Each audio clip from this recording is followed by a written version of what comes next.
Hola, ¿qué tal? Muy buenas noches a todos y todas. Esto es Radio Line, la radio de la Antejuela Independiente. Alejandro Carmona quien nos habla y este programa El Templo de las Ánimas una vez más en directo.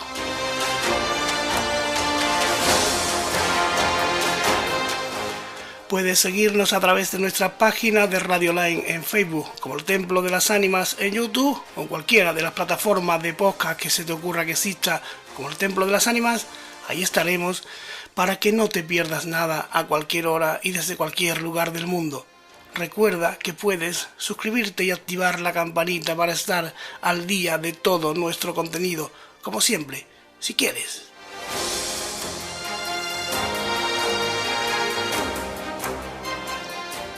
Y se viene una noche especialmente maravillosa que ya tenía yo unas ganas enormes de poder disfrutar y que disfrutaréis todos con el personaje, con la mujer que viene a continuación, con la que vamos a hacer un recorrido realmente mágico aquí en el Templo de las Ánimas.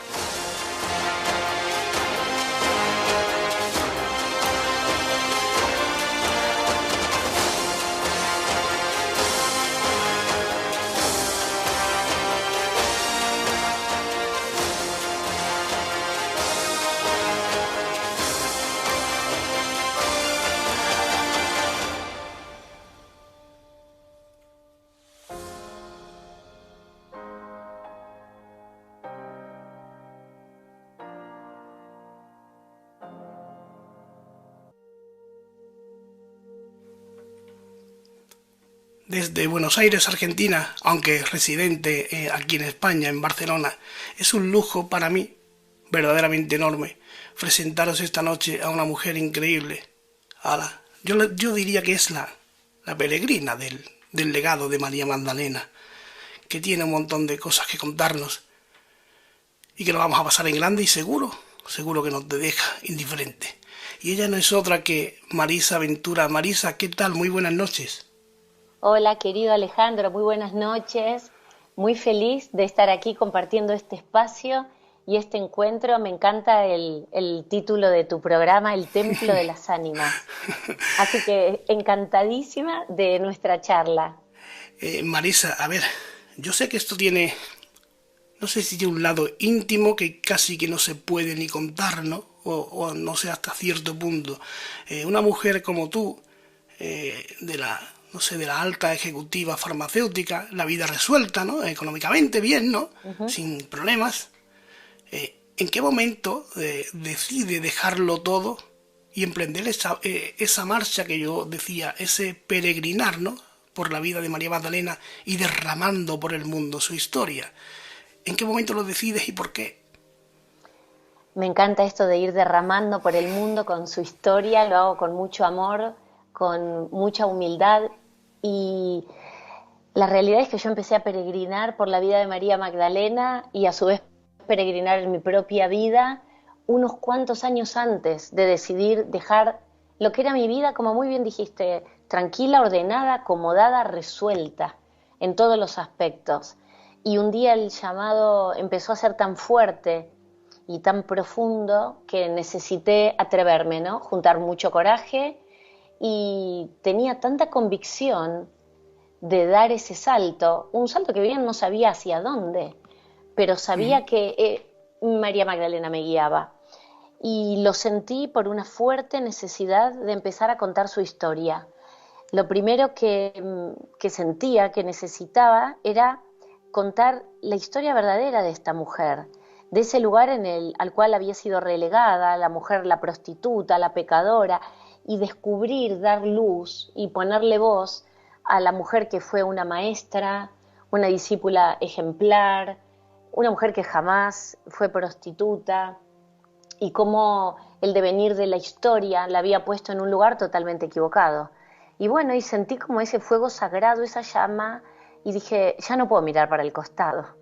Y entonces ahí, después de, como muy bien dijiste, mucho tiempo en la industria farmacéutica, más de 25 Sí. años, decidí que me iba a lanzar a la piscina y que nada me iba a faltar, que Dios me iba a acompañar y la Magdalena, por supuesto, en esto que yo emprendiera.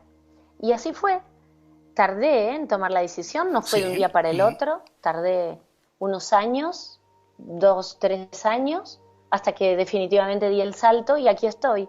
Ya son casi 6 años dedicada de lleno a llevar un poco su mensaje, su historia, su legado por el mundo. Es alucinante todo esto, ¿no, Marisa? Pero fíjate, ¿no? Si a mí, por hacer este tipo de programas, muchos, incluso de mi familia, me llaman loco, Mm. a ti que lo dejas todo para emprender ese camino, poco menos que te querrían encerrar, ¿no? En un manicomio. Bueno, quiero decirte que algo de eso pasó, Ah, sí. mucha gente con muchas sorpresas, como que no entendía la decisión que yo había tomado. Además, imagínate, Argentina, no es Europa, no es el primer mundo con la inestabilidad económica, política, Sí. y yo tenía un rol importante con un ingreso asegurado, un rol muy aspiracional para muchas personas, que yo decidía, bueno, me iba a la buena de Dios por poco. Entonces, visto desde afuera, para mucha gente era muy incomprensible. Y decían, no, no vas a poder, vas a tener que volver a la industria, ¿qué vas a vivir? Te vas a morir de hambre. Bueno, ¿qué decirte, Alejandro? Me mostraban la oscuridad, pero Claro. la luz que yo recibía de Magdalena era tan grande que yo tuve una fe inmensa y no dudé por un minuto. No dudé, no dudé. Dije, yo tengo este camino, esta misión y ahora esto es lo que se viene en mi vida.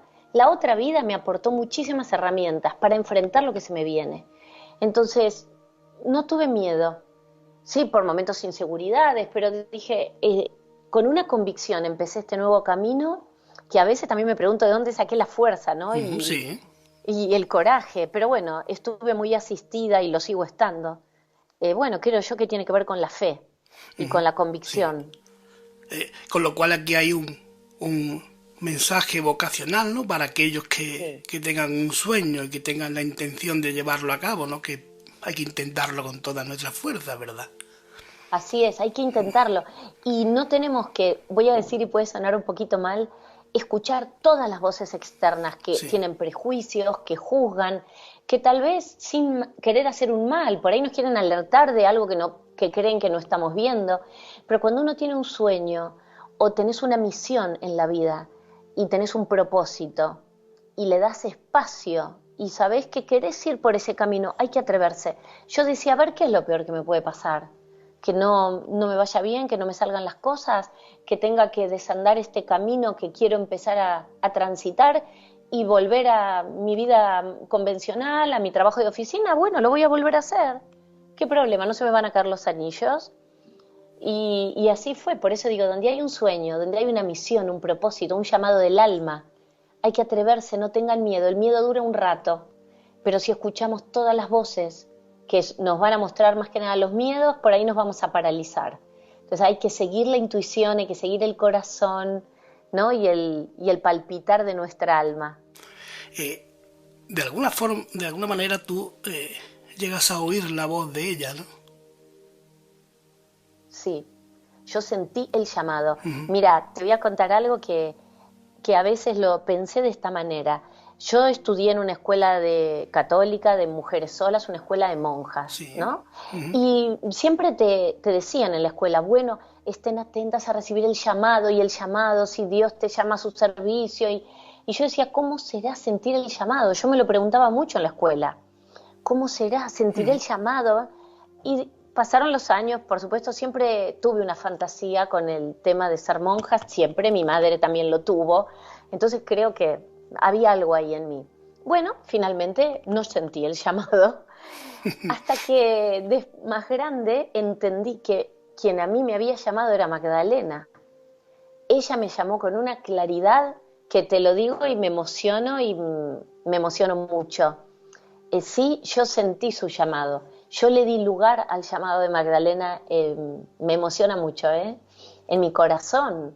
Entonces, ese llamado que yo de, no sé, 13, 14, 15, hasta mis 18 años, no entendía cómo lo iba a recibir, lo recibí, no sé, 20 años más tarde, o con el llamado de María Magdalena, con una claridad impresionante.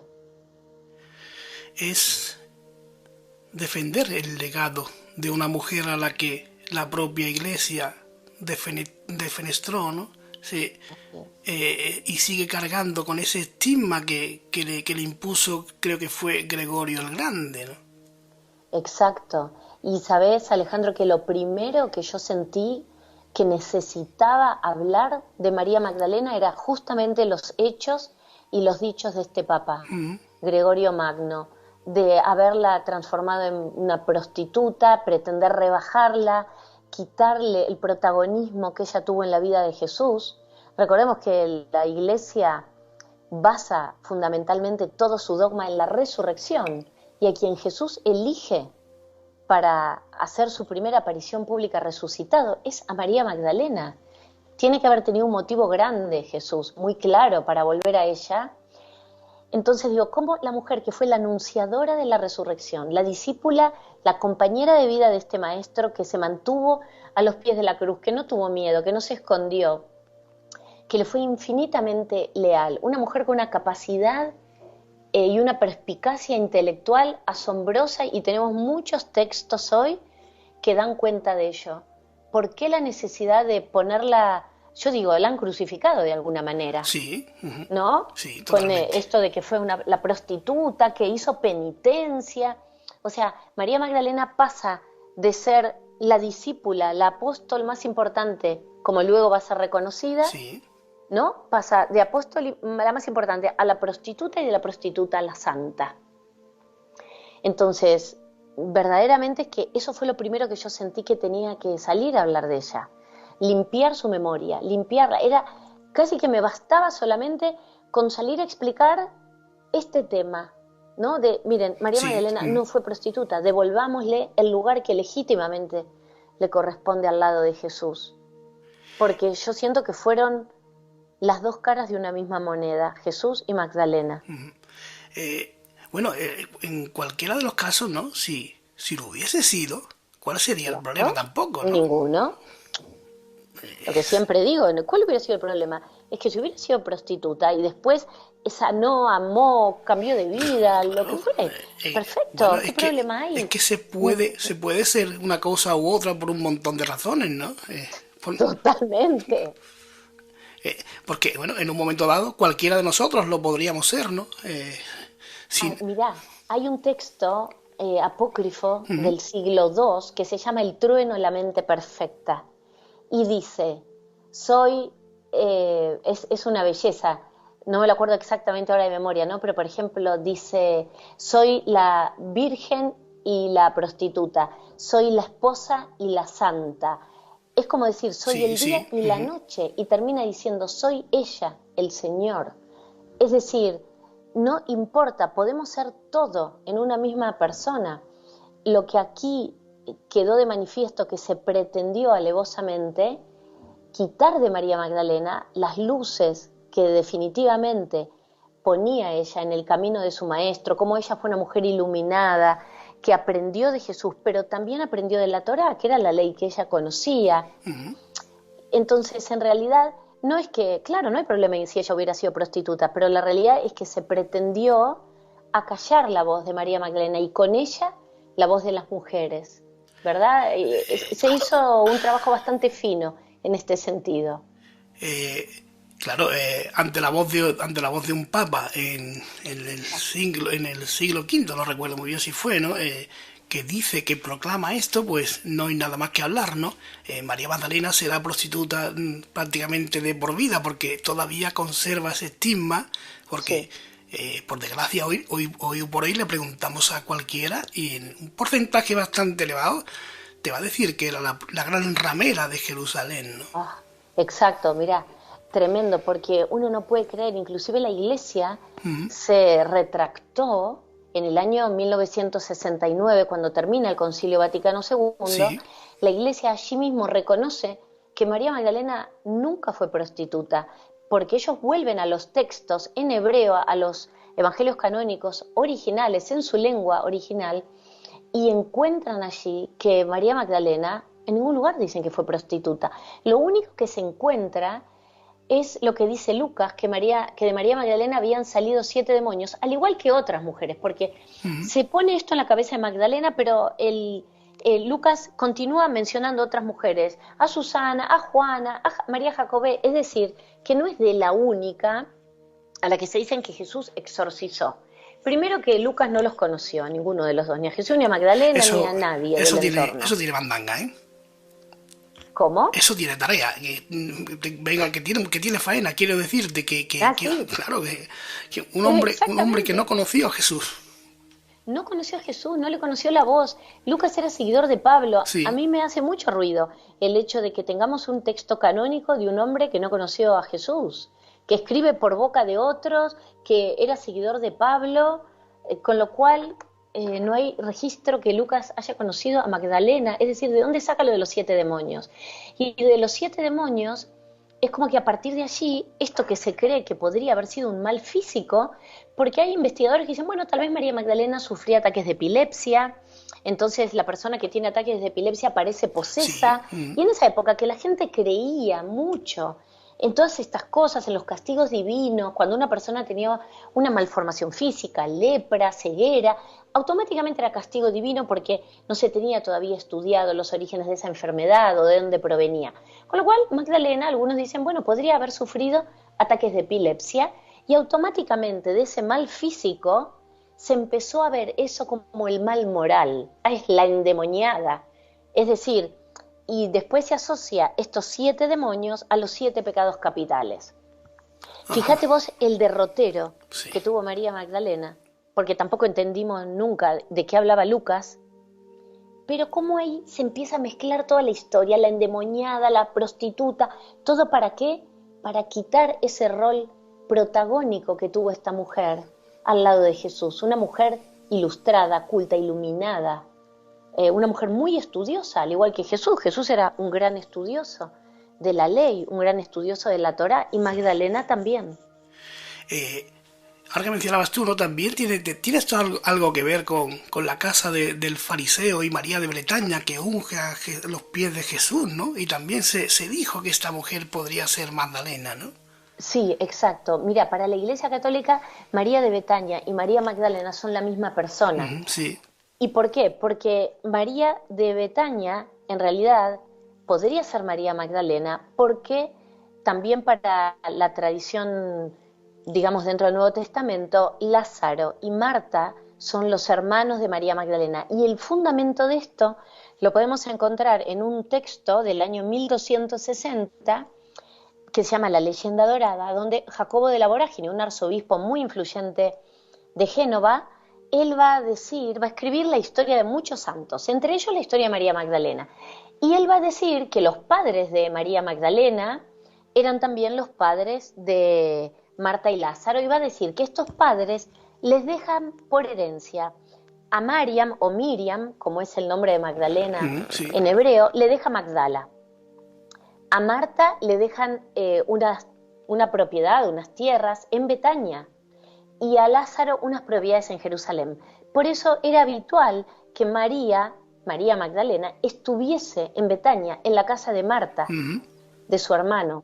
Por eso para la tradición católica, ellos 3 son hermanos, y esta María de Betania es la misma que María Magdalena.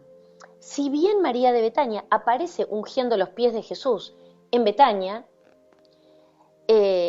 y los limpia, ¿no?, con sus lágrimas, y los seca con sus pies, que de ella también se dice que es una pecadora, y automáticamente esa pecadora pasa a ser prostituta, pero en ningún lugar dice de qué pecó esta mujer.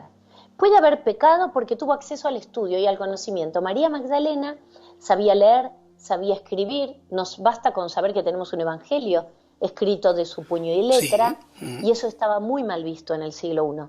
Pero no sabemos de qué pecó. Pero automáticamente, bueno, María Magdalena, María de Betania son la misma. María de Betania era pecadora, igual prostituta. La Iglesia hizo una cuenta muy simple. Era cuestión, ¿no?, de anular a la mujer lo máximo posible, ¿no? Como fuera. Exacto. Y fíjate que, por un lado, las mujeres quedamos entre la Madre María, una mujer inmaculada, virginal, inalcanzable, un modelo de pureza, de castidad, y Magdalena, la prostituta que en su camino de penitencia y arrepentimiento porque amó mucho, como dice el texto bíblico, finalmente es transformada y luego de muchísimos siglos es reconocida como santa, ¿no? A partir del año 1969, el Concilio Vaticano II termina en 1965, pero una vez que se empiezan a implementar las decisiones allí tomadas, Magdalena empieza a ser reconocida como Santa María Magdalena, como la apóstol entre los apóstoles, y se quita de todas las menciones a Magdalena, se quitan las palabras penitente, prostituta y adúltera. Lo que pasa es que la Iglesia no lo comunica, entonces hasta el día de hoy uno puede encontrar mismos sacerdotes que siguen hablando de la Magdalena penitente y prostituta. Claro. Es terrible Totalmente. verdaderamente. La mujer relacionada con el pecado y la brujería y... Exacto. Claro. Bueno, evidentemente María Magdalena no fue prostituta, ya reconocido por la propia Iglesia, aunque todavía creo que le falta mucho por reconocer en cuanto a esta mujer y en cuanto a otras muchas, ¿no? Pero bueno, es un paso, ¿no? ¿Quién era María Magdalena? Porque era ilustrada para la época, era una mujer culta, era una mujer inteligente, que tenía posibles económicos. Exacto. Mira, mismo en los evangelios canónicos, Sí. María Magdalena es mencionada como que es una de las mujeres que apoyan económicamente el ministerio de Jesús. Claro, su padre era un hombre que tenía, digamos, en términos modernos, ¿no? Una empresa que era económicamente muy rentable, él procesaba el pescado, Magdala era un lugar donde era un pueblo que económicamente era muy fructífero, se dedicaban a la pesca, se dedicaban también a las telas, digamos, a los hilados, pero fundamentalmente era todo el procesamiento del pescado. Y se sabe que María Magdalena heredó, al igual que el resto de sus hermanos, esta fortuna y que los tres también, ¿no?, apoyaban económicamente el ministerio de Jesús, pero sin lugar a dudas, María Magdalena era la líder del grupo de mujeres que acompañaban a Jesús y ella tenía este estatus personal de alto rango y esto mismo Mateo lo reconoce en su evangelio.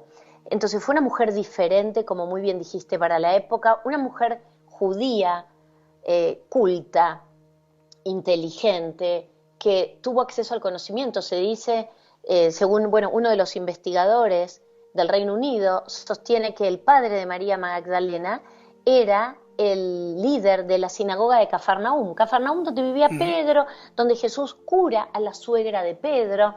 Bueno, que el padre de Magdalena era el líder de esa sinagoga.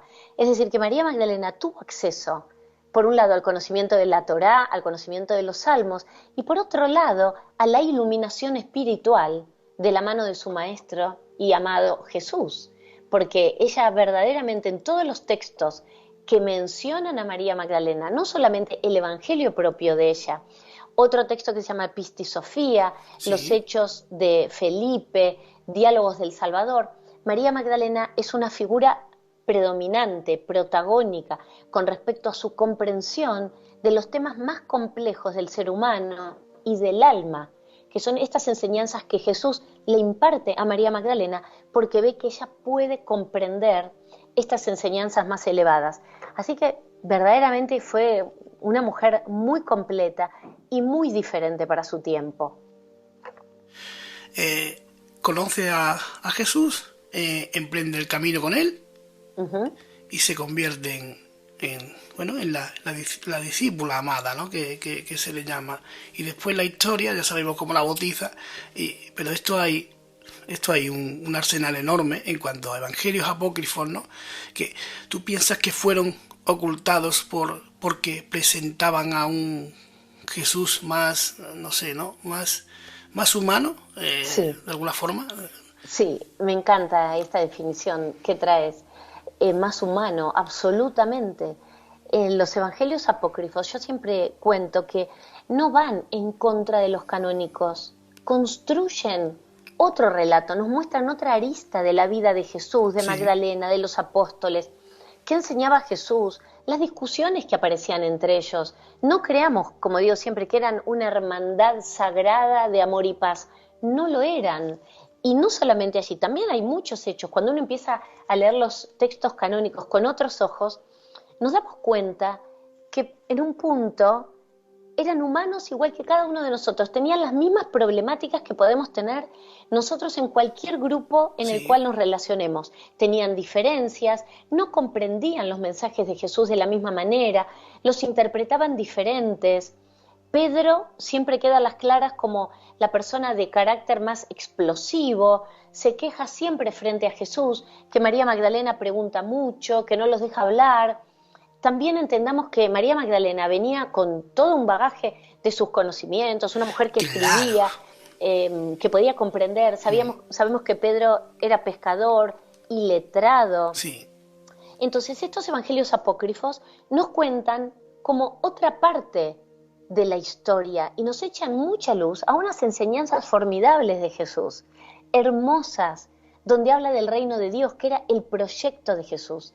El proyecto de Jesús era bajarnos el cielo a la tierra.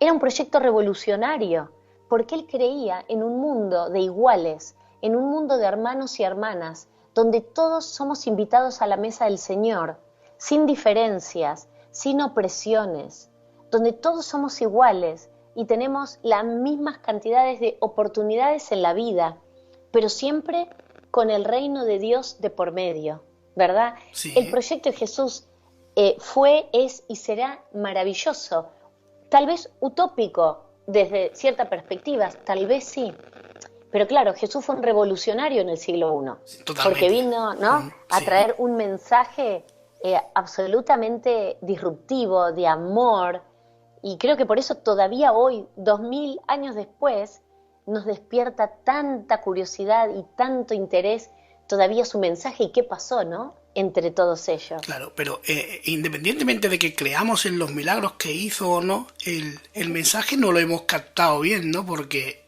Sí, en el ya siglo lo I creo. era muy potente lo que él contaba, nadie se discriminaba, éramos todos iguales, las mujeres podían caminar con él, los pobres podían caminar con él, los leprosos podían caminar con él. Hoy día, bueno, hay gente que cree, gente que no cree, pero el mensaje, yo a lo que voy es al mensaje que es muy positivo, un mensaje lleno de luz y de amor y paz, ¿no? No hemos aprendido nada prácticamente, ¿no? Coincido, Ale, absolutamente. Hemos aprendido muy poco como humanidad. También hay que reconocer que el proyecto de Jesús es un proyecto tal vez difícil de integrar. Sí, La decisión es muy personal, ¿no? De querer verdaderamente vivir como Él vino a enseñarnos. Para mí Jesús fue un maestro iniciático. Él vino a mostrarnos un camino de iniciación. Después su mensaje se llenó de reglas esclavizadoras, cuando su mensaje fue muy liberador para la humanidad. Justamente, pero después, claro, viene toda la teología, la hermenéutica, la iglesia, la culpa, la Inquisición. ¿Y dónde queda Jesús? ¿Dónde queda el maestro? claro, ¿Dónde? Lo perdimos en el claro. camino. Lo perdimos a este maestro del amor. Sí, él nos muestra una responsabilidad personal en el día a día, en la relación con nuestros seres queridos, con nuestro entorno, con nuestros pares. Él trabaja fabulosamente la igualdad entre el hombre y la mujer, pero lo hemos perdido en el camino, porque si después vemos lo que es la estructura eclesiástica, vemos que la mujer no ha tenido prácticamente lugar, injerencia, todo el tema, antes dijiste una palabra muy apropiada, el tema de la mujer vista como una bruja, el sexo, Sí, lo pecaminoso, lo sucio, lo que está mal, el arrodillarse por mi culpa y golpearse el pecho por sí, mi por culpa. la culpa. Nada de esto habló Jesús, de nada de esto. Estos han sido mandatos que se han puesto para después ordenar a la sociedad, para poder manejarla. Entonces, cuando queremos recuperar el mensaje de Jesús, tenemos que volver al Maestro. Y verdaderamente lo digo con mucho respeto y mucha humildad, el verdadero Maestro lo vamos a encontrar en los textos apócrifos. Allí encontramos quién era Jesús. Hay, por ejemplo, en el Evangelio de Judas, que también forma parte de estos descubrimientos en el año Sí, 1945 de Nag Hammadi en Egipto, aunque por ejemplo el de María Magdalena se encontró un poco antes, en el 1896, pero ahí, ¿no? Del 1890 hasta 1945, hasta el 2000, porque ahí aparece en el 1970 el de Judas, se tardaron muchos años en ser traducidos, Pero de hecho el de Judas nos muestra otra cara de Jesús, porque dice que muchas veces los apóstoles se enojan porque Jesús llega y los encuentran haciendo como una plegaria, algo medio raro, y Jesús empieza a reír. Y le dicen, maestro, ¿por qué te ríes de nosotros? Y él dice, yo no me río de ustedes. Dice que ustedes tienen que sentir a Dios y el reino de Dios dentro de ustedes. Como que Jesús se daba cuenta que ellos no terminaban de interpretar el mensaje. Y bueno, es para analizar. Hay muchas Sí. actitudes de Jesús diferentes a lo que estamos acostumbrados a conocer y realmente que son mensajes muy espirituales, muy espirituales. Eh, yo pido perdón de antemano para quien se pueda ofender, ¿no? Pero tenemos que tomar a Dios desde un punto de vista interior nuestro y olvidarnos de la doctrina, si se me permite, de todas las religiones. ¿Eso sería lo ideal? Yo creo que podemos tener como un mix, si se quiere, porque también es cierto que las grandes religiones monoteístas nos han dado la fe, el basamento, la esperanza, los textos, y yo siento que tiene que haber un mix, pero tiene que haber también espíritu crítico para saber hasta dónde sí con el dogma y hasta dónde no. Claro. Entonces, en la historia hemos visto atrocidades en nombre de Jesús, atrocidades, pensando en la Inquisición, las cruzadas, sí. O sea, la muerte, la sangre, la tortura a las mujeres, a las brujas, como vos nombraste antes, las mujeres consideradas hechiceras, una locura lo que se ha hecho en nombre de Jesús. Yo creo que Jesús vuelve y ve todo lo que se hizo en su nombre y va a haber preferido no haber vuelto, ¿no? Desde Entonces luego. Ahí hay que tener espíritu crítico y tomar de estas enseñanzas lo que alimenta nuestra alma, lo que nos aferra a nuestra fe. No desprendernos de todo. A mí me encanta, por ejemplo, el rezo del Padre Nuestro. El Padre Nuestro es una oración muy profunda que cuando lo rezamos o se reza como un rosario, aquel que lo siente, es como un mantra meditativo. Y yo conozco gente que no es de la religión católica, que reza de manera sistemática, con propósito y con intención el rosario, y es un mantra, es una meditación muy potente.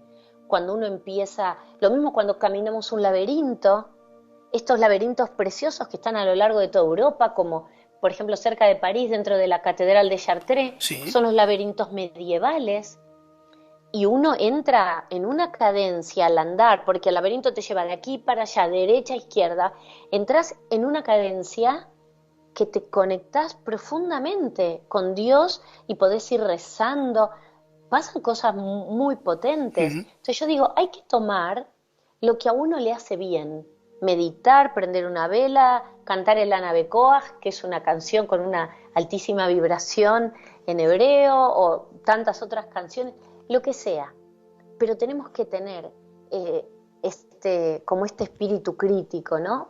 Para saber qué sí y qué ya no.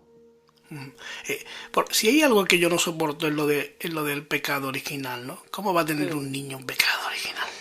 Totalmente. Para mí es una locura.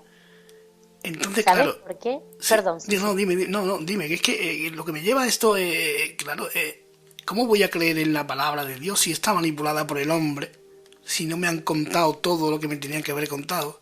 Si me están diciendo que un niño cuando nace hay que bautizarlo rápido porque si le pasa algo y muere no va al cielo. Bueno, mira, la primera reflexión que tenemos que hacer es que Jesús no bautizaba niños. Cierto. San Juan Bautista tampoco. ¿Por qué?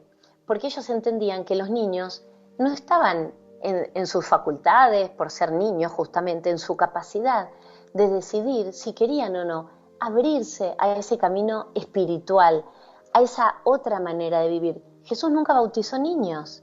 Entonces, ¿por qué? Esto es una imposición de la Iglesia Católica, de creer que venimos con ese famoso y bendito pecado original. Sí. Ya una criatura inocente carga con el peso de un pecado, de algo que jamás cometió. Entonces basta volver a los pies de Jesús, a caminar en las sandalias de nuestro Maestro. ¿Jesús bautizaba niños? No. Entonces, como muy bien decís, esto fue tergiversado ¿no? Por la mano del hombre. Claro. Ya con volver a Él vemos que esto no tiene ningún sentido. Y en el Evangelio de María Magdalena es el propio Jesús el que dice que en nada de lo creado por Dios hay pecado. Nada de la creación de Dios tiene inherentemente el pecado. Dice Jesús, si no, dice, son ustedes quienes con los hábitos de vuestra naturaleza adúltera hacen que el pecado exista. Y cuando Jesús habla de nuestra naturaleza adúltera, lo que quiere decir es que nosotros podemos idolatrar a los bienes materiales, al dinero, a las posesiones. Entonces Jesús dice, ahí, cuando ustedes, en vez de tener esta conexión con Dios y con la divinidad y usar los recursos que se les dieron para el bien, a veces se desorientan, pierden el oriente y lo utilizan de mala manera. Una energía que se les dio para la plenitud, para vivir bien, la sabiduría, como puede ser el dinero, vas, lo jugás a la ruleta y lo perdés todo. Eso es el pecado. Hablábamos antes, ¿no? Es que aquí estás haciendo una reflexión muy profunda que no, para lo que no terminaríamos, ¿no? Sí. Pero la verdad es que, bueno, se nota que eres una persona que eres creyente, que te gusta hablar de la palabra de Dios de una manera quizás distinta a lo que se nos vende, si se me permite la expresión por ahí, ¿no? Algo tan sencillo y tan fácil de explicar como tú lo haces, ¿por qué nos lo complican tanto a veces, no? Esa es la gran pregunta mía, ¿no? Íntima y personal, si quieres llamarlo así, ¿no? Decías antes de los evangelios apócrifos, hablábamos de que presentaban un Jesús más humano, más normal, entre comillas, ¿no? El problema de todo esto es que María Magdalena y él estuvieron casados, fueron pareja, fueron, no sé, ¿no? Compañeros de vida. Sí, yo verdaderamente siento que sí, y después de tantos años de investigar, no puedo imaginarme a un Jesús sin una compañera de vida, porque era propio de la ley que él observaba. Jesús era un hombre versado en la Torá, un hombre que conocía muy bien la ley mosaica. De hecho, en el texto bíblico, infinidad de veces los fariseos le hacían preguntas, inclusive capciosas, a ver si Jesús se equivocaba, no recordaba el texto bíblico, y no hay un pasaje en el cual Jesús no diera la respuesta correcta desde el intelecto y desde el corazón. Entonces es muy difícil imaginarnos a un maestro de la ley, un maestro de la Torá, que él mismo dijo, yo no he venido a abolir la ley ni los profetas, sino a dar cumplimiento. Y dar cumplimiento, el mandato casi prioritario para el pueblo de Israel siempre fue el crecer y multiplicarse como las estrellas del cielo y las arenas del mar. Entonces, imaginar a un Jesús rompiendo la ley, yo no lo puedo imaginar verdaderamente, porque era parte de su naturaleza de todo hombre judío. Y el celibato a Jesús se le va a imponer de manera definitiva en el Concilio de Roma, en el año 1074. Sí. Otro Gregorio, mirá qué casualidad, otro Gregorio VII. Gregorio I transforma a María Magdalena en prostituta y Gregorio VII transforma a Jesús en célibe. Con lo cual, los Gregorios siempre vinieron a hacer lío, ¿no? Pero yo no puedo imaginarme bajo ningún aspecto a un Jesús célibe, porque además, primero, estaba mal visto en el pueblo de Israel, socialmente prohibido, condenado, el tema del celibato. No existía, no le aportaba ninguna virtud a un hombre ser célibe, muy por el contrario. Y si yo digo, bueno, a ver, ¿qué virtud le puede haber aportado a Jesús el celibato? No llego a ninguna conclusión de nada positivo, porque es como contra natura. Entonces, Jesús estaría no cumpliendo con un mandato divino, con un mandato de Dios, porque Dios es el que establece en el texto bíblico la función de crecer y multiplicarse, que tengan una comunidad numerosa, próspera, fuerte. Lo cual me lleva, Marisa, a lo que hablábamos antes de María Magdalena con la prostitución, ¿no? ¿Cuál sería el problema de que Jesús estuviese casado con María Magdalena o con quien fuera y hiciera todas las maravillas que cuentan que hizo, ¿no? ¿Dónde está el problema? ¿Por qué no? ¿Por qué no pudo ser? ¿Por qué una cosa es inherente a la otra? No, no lo entiendo. Claro, yo pienso igual. ¿Cuál es el problema? ¿Por qué la gente se escandaliza? Eso Una es. vez alguien me dijo, el maestro jamás tocó mujer, no estuvo casado, y menos, así, y menos con María Magdalena. Y yo digo, perdón, ¿y menos con María Magdalena? ¿Por qué menos? Por la concepción de que María Magdalena fue la prostituta, la que mujer de mala vida. Sí. No, qué confusión. ¿Y qué cambia el mensaje de Jesús? ¿Qué problema tenemos con que este maestro haya experimentado el amor en todas sus dimensiones, el místico, el humano, el espiritual, el sagrado? El... Entonces, verdaderamente que ahí no entiendo yo dónde está la disyuntiva, dónde está el problema. Pero ¿por qué se espantan? Sobre todo cuando hablas con alguien que está digamos, dentro de la iglesia de alguna manera, que de los habituales en misa o que Sí, incluso bueno, o aquí en Andalucía es muy típico, ¿no? Que está dentro de una hermandad. claro. No sé, ¿por qué se escandalizan? Mira, hay un libro de un teólogo francés que a mí me gusta mucho y yo lo recomiendo muchísimo, que se llama Jean-Yves Leloup, que se llama El abrazo sagrado en el cristianismo y aborda justamente la posibilidad de que Jesús haya estado casado con María Magdalena. Y estoy hablando de un padre dominico, este Sí. teólogo.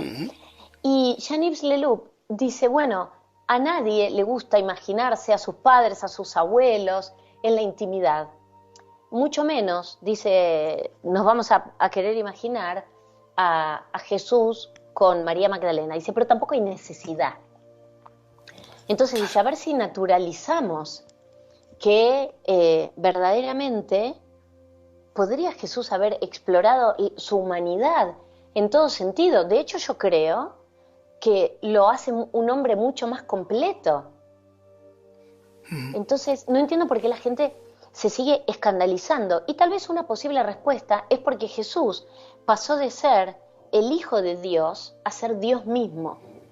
Entonces, allí, cuando la iglesia transforma a Jesús en Dios, es donde empiezan los problemas. Porque Dios está por encima de todos y no puede tener esposa, está totalmente elevado en una categoría. Ahora, después cuando empezamos a ver que mismo el texto dice, ¿no? Está sentado a la derecha de Dios Padre. Pues si está sentado a la derecha de Dios Padre, no es Dios Padre. Evidentemente. Pero todos, la iglesia establece que, por ejemplo, el Dios de Israel es un Dios que siempre se hizo escuchar, que siempre habló, pero no se lo vio. Con la llegada de Jesús, ese Dios que se hacía escuchar, de repente fue el Verbo encarnado, es la palabra encarnada en el cuerpo de Jesús. Pues esa palabra encarnada luego pasa a ser igual a Dios. Entonces ahí es donde surge todo este problema enorme de decir, claro, Dios no puede tener una esposa. Si Dios es superior, sublime, infinito, pero hay muchas contradicciones. Sí. Por eso cuando se dice, está sentado a la derecha de Dios Padre, bueno, entonces pongámonos de acuerdo, o está a la derecha de Dios Padre, o es Dios Padre. Entonces a partir Efectivamente. de allí, todas estas contradicciones y confusiones en la cabeza de las personas. Marisa, ¿las bodas de Caná pudieron ser las de Jesús y María Magdalena? Yo creo que sí, que podrían perfectamente ser las bodas de ellos, porque hay un dato además muy curioso en las bodas de Caná, y es que Jesús ahí lleva a cabo su primer milagro público, a la luz de todos. ¿Y por qué ahí recién? Porque ya era un hombre completo bajo la perspectiva de la Torá y del pueblo de Israel. Jesús ahí ya era un hombre completo porque estaba casado. El hombre que no se casaba pasado los 20 años o no tenía una Sí. compañera de vida era considerado una vergüenza para el pueblo de Israel y era considerado medio hombre. Entonces Jesús puede formalmente hacer este primer milagro público porque ya era un hombre completo, ya cumplía, digamos, con muchos de los requisitos necesarios para que Jesús, como era llamado rabí, el rabí tenía que para entrar al templo a predicar, estar casado, porque era propio de las costumbres culturales de la época. Así que yo creo que las bodas de Caná Nunca se explicó quiénes eran los novios, pero estaban todos presentes. Vemos como la Madre María, ¿no?, tiene un rol Sí, sí. activo en decir, se acabó el vino, habla con los mozos, le pide a Jesús que tome. Y uno diría, ¿por qué una Madre María tan activa en unas bodas que ni siquiera se sabe de quién eran? Claro, es que es muy potente esto que cuentas. Es que Claro. verdaderamente analizándolo desde esa perspectiva es muy fuerte. Sí. Decimos, pero ¿qué hacían todos en esas bodas? ¿Qué llega Jesús con todo su séquito y la Madre María se levanta, le avisan que se acabó el vino, va y le dice a los sirvientes, hagan todo lo que Él les indique? Es como mucho, ¿no?, para una boda, si no es tu hijo el que se está casando, digamos. Es impresionante, ¿no? Da que pensar y da mucho que indagar, que disfrutar. Es maravilloso en cualquier caso, ¿no? Realmente.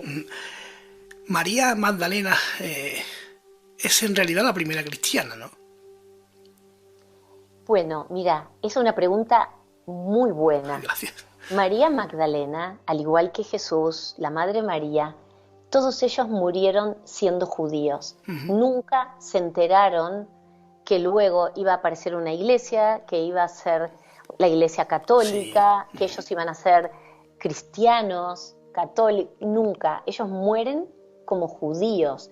La formación del cristianismo, es decir, María Magdalena, lo que sí podemos atribuirle ser la primer persona o la cabeza del movimiento de Jesús luego de que Jesús muere. Porque cuando Jesús muere, este movimiento queda desarticulado. No hay un líder que Jesús haya a las claras expresado.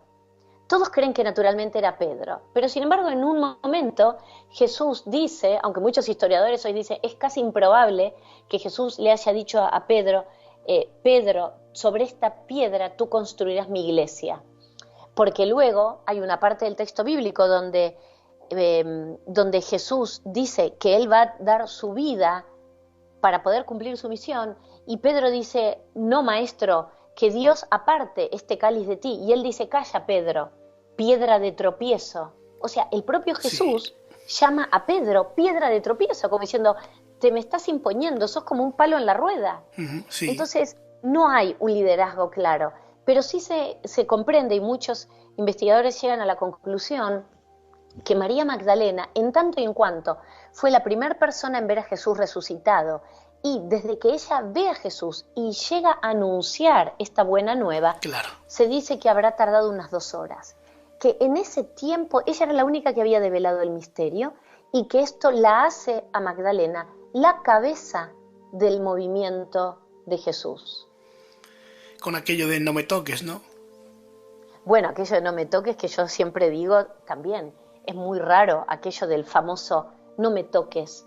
Primero, porque estaban los dos solos. ¿Cómo sabemos que Jesús le dijo a Magdalena no me toques? Si estaban solos, si no había más testigos, si lo que se sabe de la aparición de Jesús a Magdalena lo sabemos por boca de Magdalena. Y Magdalena en ningún texto está escrito que haya dicho que el maestro le dijo que no lo toque. Porque sí queda claro que ella fue, ¿no?, prácticamente la última que lo vio con vida y la primera que volvió a verlo con vida, ¿no? Es porque cierto. Ella sí aguantó. Qué bueno esto. Exactamente. Y fíjate que María Magdalena no solamente es la primera persona en ver a Jesús resucitado, también es la primera persona en encontrar la tumba vacía. Porque ella llega antes que nadie. Ella iba a ungir con su famoso frasco de alabastro, iba a ungir el cuerpo del maestro. Cuando ella llega y ve la piedra corrida, ve que no está, y va corriendo a anunciar, y los apóstoles ni se habían acercado todavía a la tumba, como tampoco estuvieron cerca de la cruz, en el momento que Jesús estaba allí colgando del madero. Entonces, el primer pie, ¿sabéis que en Roma hay una iglesia que es la iglesia de San Juan Bautista de los Florentinos, donde, bueno, se conserva y hay toda una capilla especial dedicada a María Magdalena, y dicen que ahí se conserva el pie de María Magdalena. Y hay un pie de bronce, que supuestamente adentro se encontrarían los restos del pie de María Magdalena, y dice, este es el primer pie en entrar al sepulcro de nuestro Señor. Es decir, que ella es la primera persona en entrar al sepulcro, así como fue la primera persona en anunciar. Y por eso te digo que el famoso noli me tangere, el no me toques, Sí, primero que para María Magdalena muchos padres de la iglesia lo interpretan como algo escandaloso, que ella quiso tocar el cuerpo del maestro. claro. Ahora, cuando Tomás dice, yo si no veo y no toco no creo, con Tomás no pasó nada, es la famosa incredulidad de Santo Tomás. Entonces Jesús se le aparece, él toca, y ahí es donde dice, felices los que creen sin ver, porque ellos verán a Dios.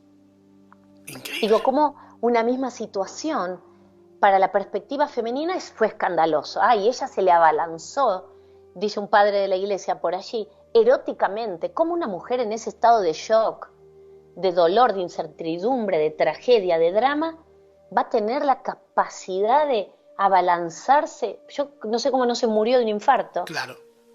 ¿no? Sí, evidentemente. Te encuentras con eso y bueno, es muy difícil ni tan siquiera imaginarlo, ¿no? Exacto. Es una mujer, no sé, adelantada a su tiempo, desde luego que lo fue, ¿no? Porque si nos ponemos las gafas del siglo I, lo que esta mujer hacía era poco menos claro, no sé, como un ente maligno, ¿no? Mira, ¿sabés qué? Este teólogo que te digo, Yariv Leloup, Sí, él dice que desde, como María Magdalena era una mujer que leía, escribía, versada también en la Torá, con mucha capacidad por cómo ella le pregunta a Jesús si había interpretado bien sus enseñanzas, él dice, bueno, desde cierta perspectiva, María Magdalena era una pecadora para el siglo I, porque hacía cosas de hombres y estaba expresamente prohibido a la mujer estudiar. El acceso al estudio de la mujer estaba vetado, estaba prohibido. De hecho, la mujer, si no entendía algo que el rabino había dicho o leído en el templo, la mujer no podía hablar, no podía hablar en el templo, no podía preguntar, tampoco en la calle, solamente podía preguntarle al marido cuando llegaba a su casa. Mira vos, ¿no? Cómo estaba limitada fíjate. al entorno del hogar. Entonces, claro, María Magdalena seguía al maestro. El maestro era un maestro itinerante que iba de pueblo en pueblo. Ella iba de pueblo en pueblo con él. Iba aprendiendo, iba preguntando, hablaba entre medio de los apóstoles. María Magdalena toma la palabra y muy seguido, y eso lo tenemos en muchos textos, María Magdalena pregunta, busca ver las interpretaciones que ella misma da para ver si comprendió, porque sabía que después iba a tener que enseñar. María Magdalena comprende la misión de su vida. Y desde esta perspectiva, en el siglo I, bueno, María Magdalena, al igual que Marta y todas las que seguían a Jesús, Susana, Juana, eran pecadoras, ¿no? Porque Sí, tenían acceso al conocimiento. Pero en Magdalena, más que nadie, por el hecho de que María Magdalena escribía y dejó mucho escrito. claro. Bueno, en el Evangelio de Felipe ya se muestra muy tajante en cuanto a esto, ¿no? De que Sí, era la preferida de Jesús, ¿no? exacto. Y él la llama con un término que significa esposa. Es Sí, decir, esa compañera de vida del maestro era María Magdalena. Y él dice, María Magdalena era la esposa del maestro. El maestro la besaba frecuentemente en la boca. Claro, es un evangelio muy fuerte, el evangelio de Felipe, pero no tenemos que tener miedo a recibir esta información. Estos evangelios apócrifos forman parte de las primeras comunidades de lo que luego va a ser el cristianismo y circulaban estos textos entre los grupos de seguidores, porque cuando los discípulos se separan y cada uno va a predicar a un lugar diferente, ellos tenían sus discípulos, que a su vez, algunos de estos discípulos tomaban nota de las enseñanzas. Entonces, estos evangelios apócrifos pueden haber sido escritos por Felipe, por Tomás, por Magdalena, y haberse continuado la escritura con algunos de estos seguidores, inspirados en las enseñanzas de estos maestros, porque todos ellos fueron maestros después, que tuvieron su propio grupo de seguidores y claro. discípulos. Marisa, fueron los cátaros los que mejor recogieron el testigo, mejor recogieron el guante de toda esta maravillosa historia?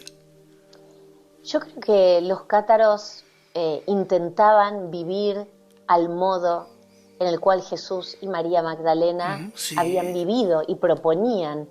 No sé si habrán sido los mejores en la comprensión, pero sí que ellos buscaban la perfección desde lo espiritual.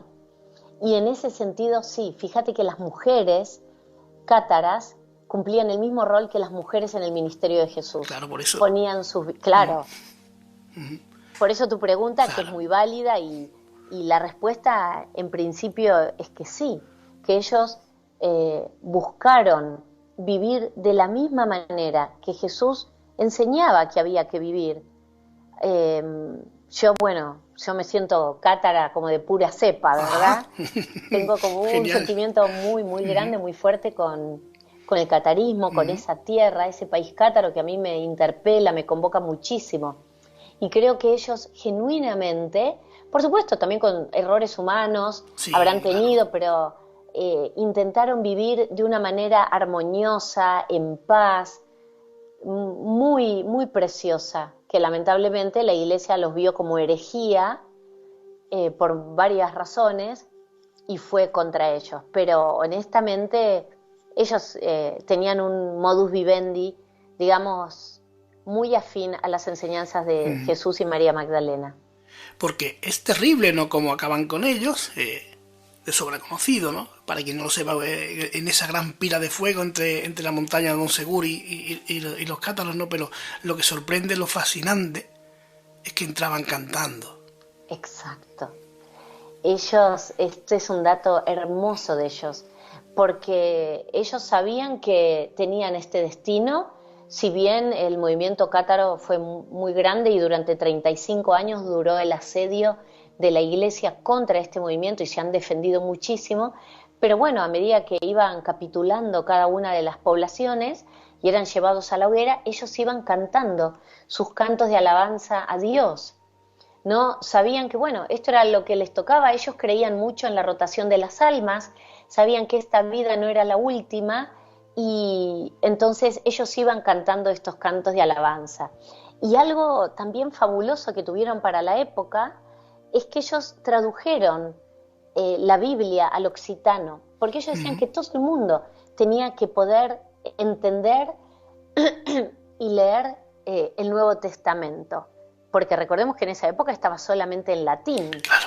y la gente en la Edad Media era fundamentalmente analfabeta, con lo cual esto fue también un rasgo increíble por parte de ellos, traducir el Nuevo Testamento, el Padre Nuestro, traducir Sí. todo al occitano, para que cualquiera que quisiera pudiese acceder a la lectura de estas enseñanzas.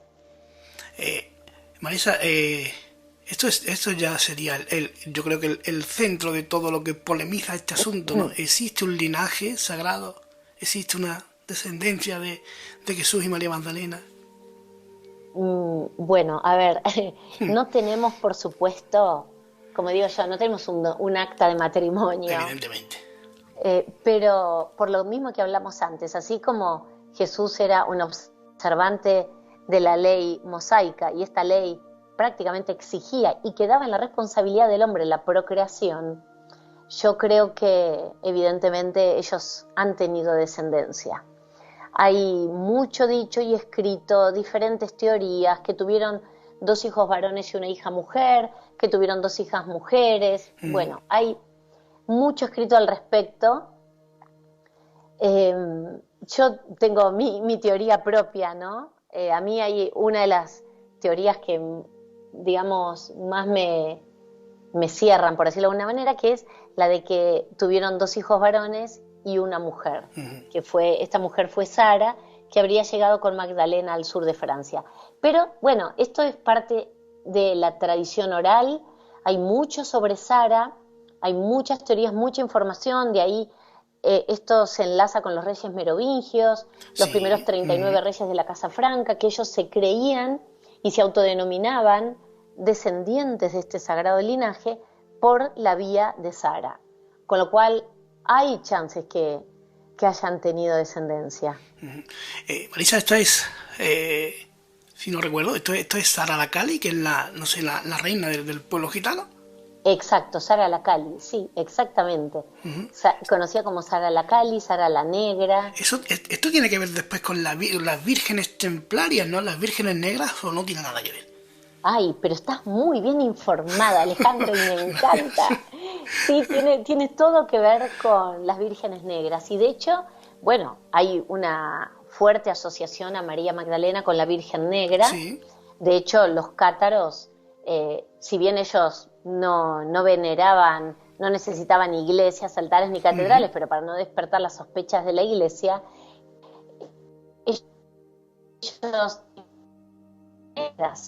que eran en realidad María Magdalena, para diferenciarlas de la Madre María. ¿Y por qué negra? Si bien se cree que está asociada a la Madre Tierra y a lo sagrado femenino, que sí, por un lado lo está desde ella, pero también tiene que ver la oscuridad con que María Magdalena estuvo en el silencio, enterrada, acallada, sin luz, como esposa de Jesús y madre de sus hijos.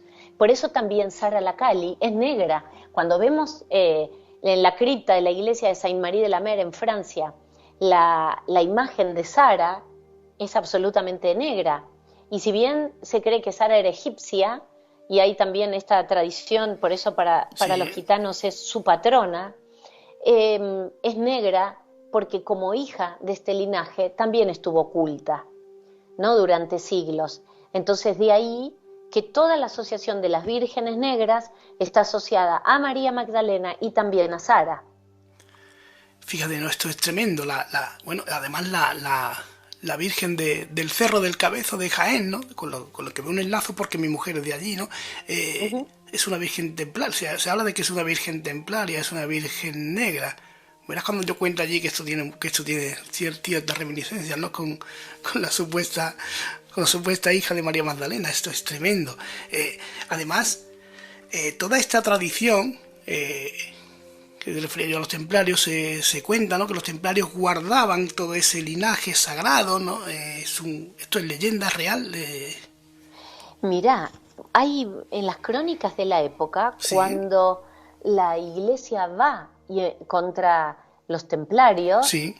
por supuesto que siempre tenemos que tomar todo con pinzas porque Claro. escriben la historia los triunfadores. Pero siempre dicen, está escrito esto, que ellos veneraban la cabeza de una mujer. Y muchos se preguntan y dicen, bueno, esa cabeza de mujer que los caballeros templarios custodiaban y veneraban, ¿podría ser la cabeza que se exhibe hoy en Saint-Maximin, en la Basílica de Santa María Magdalena, que es la tercera tumba más importante de toda la cristiandad después del Santo Sepulcro en Jerusalén y del Vaticano en Roma? Y muchos investigadores llegan a la conclusión de que sí, de que podría ser que los caballeros templarios veneraran esta cabeza de María Magdalena. Bueno, de hecho, se los describe como el brazo armado de María Magdalena, en tanto y en cuanto ellos custodiaron no solamente la descendencia, o sea, el saber que existió una descendencia de Jesús y María Magdalena, sino también los restos de María Magdalena. Los templarios de hecho, fueron protectores del movimiento de los cátaros. Por eso la iglesia después va contra los cátaros, va contra los judíos que vivían en Francia, todo en el mismo periodo. En el año 1306, Francia expulsa 100.000 judíos. En el año 1307 empieza la persecución contra los caballeros templarios. Ya en el año 1244, la gran fortaleza de Montsegur fue atacada y finalmente él capituló. Pero está todo como muy cercano. Y el último gran perfecto cátaro, Guillaume de Belibaste, en el año 1321, es quemado en la hoguera. Sí. Es decir, fíjate cómo todos se dan acontecimientos para expulsar todos aquellos que tenían esta otra verdad, que tenía la iglesia temor de que esta verdad empezara a salir a la luz. Bueno, se vendría el monopolio abajo. Correcto, se vendría, claro, pero absolutamente abajo. Claro. Una crisis de fe sin precedentes quizás, ¿no? Correcto. Bueno, o a lo mejor se renovaría. Y yo creo que, bueno, no sé si la humanidad hubiera estado lista. Fíjate cómo la iglesia desplegó todo su armamento, todo su poder para evitar por todos lados que la verdad saliera a la luz. Y hasta el día de hoy, porque hasta el día de hoy seguimos con esto, ¿no? Que si la Iglesia reconoce que Jesús no fue célibe, se viene siglos abajo. Sí. Como decís, una crisis de fe sin precedentes. Pero yo creo que habría una renovación y la Iglesia recuperaría los millones de feligreses que perdió. Claro. Porque hoy, lamentablemente, hay que decirlo, las iglesias están vacías. Cuando uno entra a una misa, un sábado o un domingo, es toda gente mayor, gente muy grande. Cierto. No vemos juventud. Cierto. El mensaje de la iglesia, lo digo con tristeza, pero el mensaje de la iglesia ya no convoca. Porque yo creo que no ha sabido o no ha querido contar la historia por sus propios intereses y se está encontrando con que cada uno está llevando la fe, el que la tiene, a su manera, ¿no? Exacto. Bueno, el otro día leía un texto donde habla, ¿no?, de la secularización, es decir, el poder que ha perdido la religión dentro de la cultura. Y justamente decía que hoy las personas se arman como su religión a la carta. Y yo no estoy tan en contra de eso. Claro. De decir, bueno, a mí me hace bien, por ejemplo, rezar el Padre Nuestro, sí. Pero me encanta ir a una sangha budista y conectarme, no sé, y entrar en un mantra meditativo. Y ¿por qué no? ¿Qué tiene de malo si le hace bien a mi espíritu, a mi persona, si vivo una vida más plena, más relajada, más feliz y vivo más en armonía con mi entorno? ¿Qué problema hay si hago como un mix en cuanto a mi sentir? Yo creo que hoy, y esto lo vemos, ya la gente no sé si se identifica con una religión o con un solo dogma. Hoy hay una pluralidad de herramientas espirituales que nos ayudan a tener una vida más plena, más feliz, más activa, sin cargarnos tanto, ¿no?, la mochila de la culpa y el arrepentimiento. Y sí tenemos la responsabilidad con nuestros actos, eso definitivamente.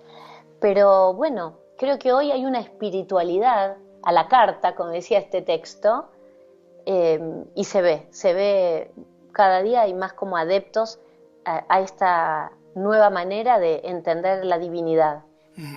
Marisa, dentro de lo que tú puedas contarme, porque esto entiendo que es una experiencia bastante personal, ¿no? ¿Tú qué sentiste cuando estuviste en la tumba de María Magdalena? Para mí fue muy fuerte. La primera vez que entré a la cripta, sí, donde está ahí su calavera en un relicario de oro, pasó algo extraño. Había un casamiento en la basílica y estaba cerrada la cripta. Y yo en ese momento venía desde la Argentina. Entonces yo me acerco adentro de la basílica, hay un negocito que venden rosarios, libros, incienso. Entonces me acerco al señor y le digo, mire señor, yo necesito por favor ir a la cripta porque vengo desde Argentina. Y yo, ¿cómo hago? Porque era un domingo a la mañana, había un casamiento precioso, sonaba el órgano con una música que te transportaba, pero yo dije, yo no vine hasta acá para irme y no poder estar con ella. Decía, por más que estoy frente a frente en mi corazón, pero yo quiero tomar contacto y quisiera ver esa reliquia. Y entonces el Señor se ve que vio mi desesperación y muy amablemente me dijo, mire, usted corra la cinta y pase y vuelva a cerrar. Con lo cual tuve la oportunidad de estar sola unos minutos. Para mí fue muy, muy emocionante. Fue muy emocionante haber podido llegar ahí, estar, digamos, cara a cara, frente a frente, darle gracias eternas por cómo ella había traído este cambio en mi vida y por todo lo que me permitía seguir descubriendo y poniéndole voz, con lo cual tengo una gratitud inmensa, infinita a esta mujer maravillosa. Por eso para mí fue muy fuerte eso y muy fuerte llegar a la gruta donde ella vivió y donde se cree que muere.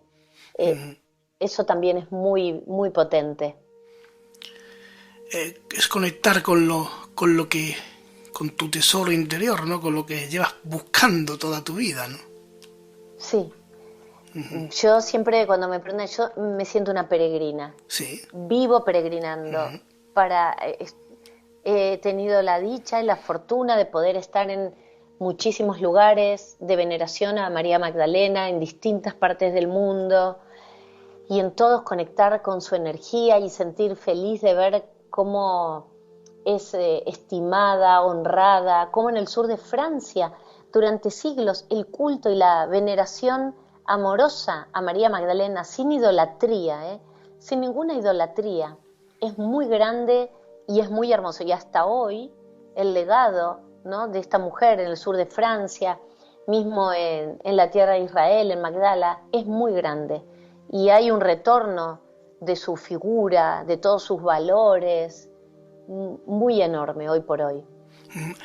¿Tu bandera, tu símbolo es la flor de lis? Sí, mi bandera, digamos que es la flor de lis en Magdalena, ¿no? Como siempre digo, Magdalena y la flor de lis, un solo corazón. Pero sí, la flor de lis es de los símbolos más preferidos que tengo en relación a Magdalena. Aquí da igual lo que cada uno crea, ¿no? La cuestión, Claro, la da cuestión igual, totalmente. es contar su historia, que su historia se conozca. ¿Te has visto sola en algún momento? ¿Has conseguido hablar con, no sé, con más gente que, no sé, te ayuda, o te ves sola a codazos en un camino tortuoso y difícil? No, la realidad es que el camino se me dispuso y de manera, debo decir, de manera afable, sencilla. No he tenido, sí, un poco de ataques al principio cuando yo empecé a hablar y yo siempre digo que hago todo desde el respeto porque sé que a veces es desafiar siglos de un mensaje, de una mirada. Entonces yo siempre digo que todo lo que hago es de manera sumamente respetuosa y sin querer convencer a nadie. Al principio recibí ataques cuando empecé a hablar, pero ya después no, ya son años que no recibo ataques y yo hablo abiertamente todo lo que voy investigando, lo que he descubierto a lo largo de todos estos años en mi vida y el camino se me fue disponiendo, se me ha ido abriendo, Alejandro, de una manera preciosa y estoy tan agradecida que haya sido de esa manera. Siempre va a haber detractores, ¿verdad? Pero yo no quiero Evidentemente. convencer a nadie de nada. Cuando yo hablo de los hechos de Gregorio Magno en su homilía 33 y después explico el Concilio Vaticano II, estos son datos históricos. No es que yo estoy inventando, yo siempre cito las fuentes Sí. para que la gente pueda investigar por sí misma, que a mí no me crean si no quieren, pero hay datos que son irrefutables. Entonces, claro, cuando uno va a la fuente, va a la historia, eh, vamos a encontrar determinada información que echa luz a todo esto. Entonces, el camino se me predispuso muy bien, y yo también tengo, bueno, desde el momento uno, una convicción y una seguridad, ¿no?, en todo lo que voy explicando, la información que voy abriendo poco a poco, que siempre tengo el lema de decir, yo no me voy a callar, yo voy a seguir en esta misión que tengo en la vida, porque siento que es para lo que vine, por lo menos en esta segunda etapa de mi vida, esta es mi misión. Y gracias a Dios me voy encontrando con muchos hermanos y hermanas de camino que estamos absolutamente en la misma sintonía, que estamos para sumar, no para restar. Marisa, escucharte hablar es un lujo, es una maravilla, porque lo cuentas y llega al alma. Ya independientemente cada cual que saque las conclusiones que quiera, ¿no? Pero tú tienes no sé, como un legado que has descubierto para ti personal, para divulgarlo por el mundo. Y, y lo cuentas y resulta creíble. No sé si esto te lo han dicho, pero resulta convincente porque lo haces desde el corazón, que eso es importantísimo, ¿no? Gracias, Alejandro, me emocionan tus palabras mucho. De verdad es que lo hago con el corazón y creo en lo que hablo y en lo que digo. Creo, si yo no creyera, yo ¿qué sentido tendría para mí contar una historia? O sea, a veces digo, ya han deformado la historia de María Magdalena muchísimo. seríamos deshonrarla, volver a cambiar su historia y volver a tergiversarla, o la historia de Jesús. Por eso yo estudio mucho, muchas horas por día, estudio, investigo, voy abriendo distintas líneas de investigación para poder hablar con seriedad, con fuentes, trabajar la autorresponsabilidad en lo que digo, porque sé que mucha gente me escucha y uno puede influir en esas personas y hay que hacerlo, además de con amor, con un gran respeto y con una gran responsabilidad con lo que yo cuento, pero no le puedo quitar pasión porque cada palabra que te voy contando la voy viviendo, Claro. la voy sintiendo y es lo que trato de transmitir con mucha honradez y con mucha humildad. Así que por eso te agradezco este espacio, esta charla hermosa, tus palabras tan generosas, realmente un encuentro de almas. Una mujer culta, cultivada como tú, tiene más valor si cabe, aunque lo puede contar cualquiera, ¿no? Pero tiene valor, no sé si me voy a explicar bien, pero implica que tú no vienes tú no vienes de los bajos fondos, ¿no? Tú no vienes afortunadamente no vienes de padecer, no vienes de sufrir una vida sin estudios, y tiene una importancia tremenda, ¿no? Que una mujer formada publique todo esto y se dedique a derramar todo esto, porque oye, es una fuente de inspiración para otros que vengan detrás, ¿no? Y eso es maravilloso. Gracias, así que Alejandro. Sí, es un regalo. Realmente doy gracias a la vida por cómo las cosas se me fueron presentando. He tenido, desde luego, momentos también difíciles en la vida, pero seguro, las cosas se han ido resolviendo siempre con una gran fe en Dios, una gran fe y con mucha fuerza, ¿no? De espíritu, que también creo que esa fuerza de espíritu viene de la fe. Para mí es como un círculo virtuoso, no es una cosa sin la otra. Así que agradezco infinitamente tus palabras tan amorosas. Marisa, gracias por este regalo, le agradezco enormemente. Gracias por esta charla y gracias por esta noche que no voy a olvidar el resto de mi vida.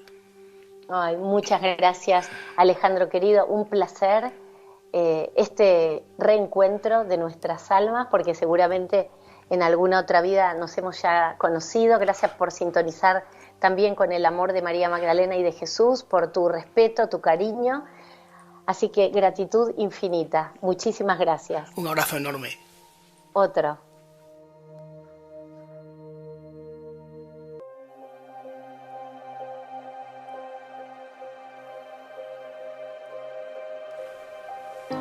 Bueno, amigos y amigas, hoy me quedo sin palabras para despedirme, la verdad. Qué manera de contar una historia, qué manera de difundirla, con qué cariño, con qué pasión, con qué entusiasmo, siempre lo digo, el entusiasmo de las palabras. Es una maravilla escuchar a esta mujer y que os recomiendo que la busquéis por ahí, por todas las redes, por Facebook, por Twitter, por donde queráis, que está con un montón de entrevistas y desarrolla toda esta idea con mucho más calma y mucho más tiempo que aquí. Y lo vais a gozar a lo grande. Y después, como ella nos contaba, ¿no? Que cada cual crea lo que le dé la gana, pero ahí está, el camino está mostrado ahí, para que tú lo sigas o lo dejes, pero escucharla te abre el alma, en cierta forma incluso te la desgarra. Y te ayuda y te empuja a seguir buscando y a seguir indagando en la historia, en la vida, en la obra de esta mujer increíble como es María Magdalena. Esta noche me voy a dormir con una satisfacción enorme. Un abrazo, nos vemos pronto y hasta la próxima. ¡Fuerza!